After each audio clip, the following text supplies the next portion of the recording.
Bonjour à tous, je suis ravi de retrouver sur canalturf.com, nouvelle réunion de gala en ce dimanche 25 septembre sur l'hippodrome de Paris-Vincennes, puisque nous aurons en point d'orgue le classique prix des élites. On va commencer par le quintet, une épreuve également de qualité, le prix de Clermont-Ferrand, où des chevaux de classe sont au départ. À commencer par le 15 Traders, c'est le numéro 11, Classic Way, qui à mon avis devrait vite boxer dans la catégorie supérieure. Le 15 Traders, c'est déjà 6 victoires en 15 courses courues, un cheval estimé par son entourage.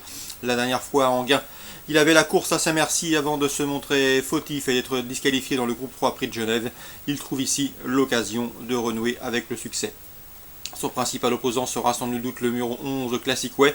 4 courses pour lui en 2016, 4 victoires, un cheval qui est en constant progrès et qui ne devrait pas s'arrêter en si bon chemin. Le 12 Cœur Baroque mérite également crédit.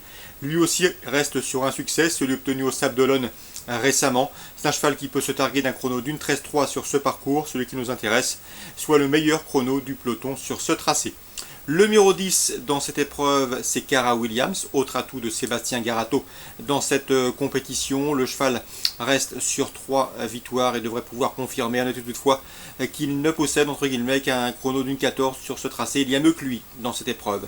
Le numéro 7, c'est Chicago Blues, estimé par Thierry Valdestin. Le cheval a déféré les 4 pieds pour la première fois et mérite crédit. Ensuite, le numéro 8, Coup droit, qui fait preuve d'une belle régularité en pareille société. Le numéro 4, Temonio SM, venu d'Italie avec des ambitions. Je me méfierai également de la pouliche, le 14, Kaline LD, qui vient de se classer deuxième d'un groupe 2 début septembre sur l'hippodrome de Paris-Vincennes face uniquement aux femelles. Cette fois-ci, elle défie les mâles. Résumé chiffré pour ce prix de Clermont-Ferrand.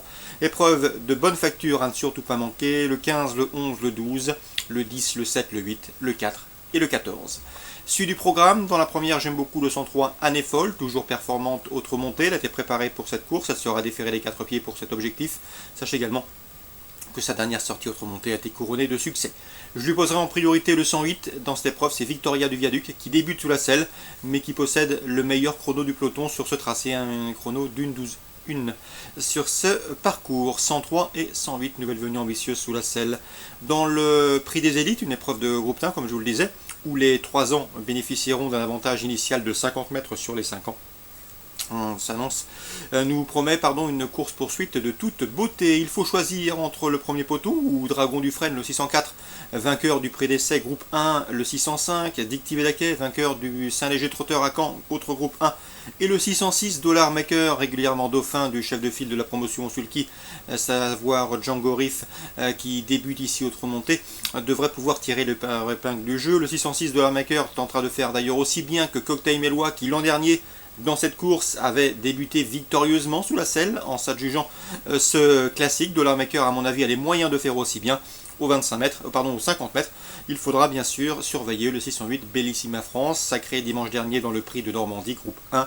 Et le 609 également, c'est Best of Jet, qui vaut mieux que ne l'indique sa 5e place obtenue dans ce même prix de Normandie. Donc préférence pour moi pour le 606 Dollar Maker devant le 604 Dragon du Frêne. Je retiendrai ensuite le 609, le 608 et le 605. Concernant maintenant le prix Émile Bézières, autre épreuve de qualité, une épreuve de groupe 3, le 709 Bugsy Malone devra assurer le spectacle, un cheval de tout premier plan qui peut monter de catégorie sans problème. Il reste délicat certes, mais il a de la qualité.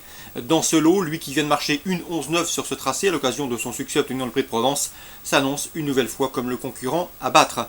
Il retrouvera sur sa route le 713 à nous 3 et le 710 Spécialiste, 2e et 3e de ce même prix de Provence. À mon avis, l'espoir de revanche est assez maigre. Je lui opposerai en priorité le 702 Spartan Chronos, vu à son avantage courant juin sur l'hippodrome de Paris-Vincennes. Il y revient avec des prétentions, d'autant qu'il sera déféré les 4 pieds pour cet engagement et que le cheval est en retard de gain. Donc résumé chiffré pour la 7e, 709, 702, 710 et 713. Dans le prix Alfred Lefebvre, autre épreuve de qualité, j'aime beaucoup le 812 Virjus de Marza qui fait face à un engagement sur mesure et qui sera déféré les 4 pieds. Il retrouvera sur sa route le 806, à savoir Ulka Deschamps irréprochable, et le 810 Hugo Onwood, lesquels ont terminé 2e et 3e derrière lui dans le prix Perseus, c'était début juin. Donc 812, 806 et 810. Course ciblée pour Vincennes, la première, le 3, le 8, la 6e, le 6, le 4, le 9, le 8 et le 5, la 7e, le 9, le 2, le 10 et le 13, et enfin dans la 8e, le 12, le 6 et le 10. Nancy, Réunion 2 dans la 5e cross-country. A priori, 2 chevaux semblent se détacher malgré leur poids élevé. Le 701 Torpille des Neiges, 502 Vœux d'Estruval mérite également crédit. Le 702 Candaline me semble également en mesure de mener sa tâche à bien. C'est une protégée d'Emmanuel Clayeux qui a remporté son unique sortie sur le steep. C'était à Vittel. C'était cet été, donc à mon avis 702 Candaline doit pouvoir jouer la victoire. Concernant Cran en Réunion 4, dans la première j'aime beaucoup 2 pouliches proches de la course, le 102 Crown Frost et le 101 également Qatar Drive, donc le 102 et le 101 dans l'épreuve d'ouverture à Cran Réunion 4. Concernant le grand steeplechase de Grand, le temps fort de cette réunion mayonnaise, sachez que Thierry Pochet était loin d'être négatif avec son protégé le 404 Solo des Bruyères. D'après lui, son cheval peut gagner, il lui suffira juste d'une course suffisamment rythmée pour qu'il ne en fasse pas trop. On va le monter à l'arrière-garde, on va patienter, si la course est rythmée, il va finir très vite. La distance est un peu longue pour lui, mais Thierry Pochet n'est loin d'être négatif. Il redoute logiquement les 2 protégés de Guillaume Macaire, à savoir le 401 Off by Earth, qui n'est autre que le tenant du titre, mais également le 402 Abacan, qui lui a remporté cette course il y a 2 ans.